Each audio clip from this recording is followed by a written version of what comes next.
When performing the approach for a revision medial branch transection, it is really important to identify the anatomy.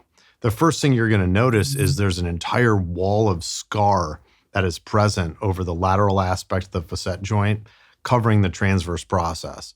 So during this, it's really important to perform slow hemostasis of all the areas that could be bleeding. Due to the previous radiofrequency ablation, this causes a significant amount of scar tissue around the medial branch, all the way from the mammillary process to the lateral wall of the facet, the cranial and caudal edge of that transverse process.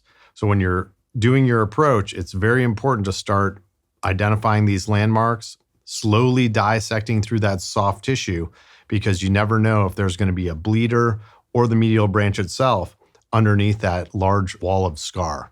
So in this video, we're looking at this entire scar ball that's formed from repetitive RFAs. And this is why we believe that the medial branch transection is a more effective procedure in general, because we're doing a surgical and precise removal of the medial branch instead of ablating and scarring up this entire area.